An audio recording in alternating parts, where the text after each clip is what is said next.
ಕುರಿ ಕಾಯುವ ವಿಚಾರಕ್ಕೆ ನಡೆದ ಗಲಾಟೆ ಕೊಲೆಯಲ್ಲಿ ಅಂತ್ಯಗೊಂಡಿರುವ ದಾರುಣ ಘಟನೆ ಬೆಳಗಾವಿ ಜಿಲ್ಲೆಯಲ್ಲಿ ಬೆಳಕಿಗೆ ಬಂದಿದೆ. ಬೈಲಹೊಂಗಲ ತಾಲೂಕಿನ ದೊಡ್ಡವಾಡ ಗ್ರಾಮದಲ್ಲಿ ನಡೆದ ಈ ಘಟನೆಯು ಸ್ಥಳೀಯರಲ್ಲಿ ಆಘಾತ ಮೂಡಿಸಿದೆ.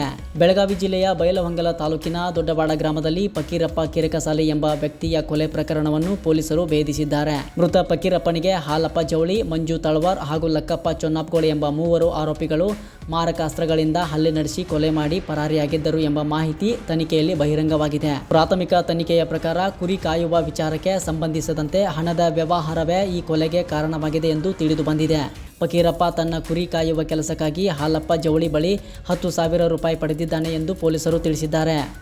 ಆದರೆ ನಂತರ ಕೆಲಸಕ್ಕೆ ಹಾಜರಾಗದ ಹಿನ್ನೆಲೆಯಲ್ಲಿ ಇಬ್ಬರ ನಡುವೆ ವಾಗ್ವಾದ ಉಂಟಾಗಿ ಅದು ಜಗಳಕ್ಕೆ ತಿರುಗಿ ಅಂತಿಮವಾಗಿ ಕೊಲೆಯಲ್ಲಿ ಅಂತ್ಯಗೊಂಡಿದೆ ಎಂದು ಪೊಲೀಸರು ತಿಳಿಸಿದ್ದಾರೆ. ಘಟನೆ ಬಳಿಕ ಫಕೀರಪ್ಪನ ಪತ್ನಿ ನೀಡಿದ ದೂರು ಆಧರಿಸಿ ದೊಡ್ಡವಾಡ ಪೊಲೀಸರು ತನಿಖೆ ಕೈಗೊಂಡಿದ್ದರು. ತನಿಖೆಯ ಆಧಾರದ ಮೇಲೆ 3 ಆರೋಪಿಗಳನ್ನು ಬಂಧಿಸಲಾಗಿದೆ.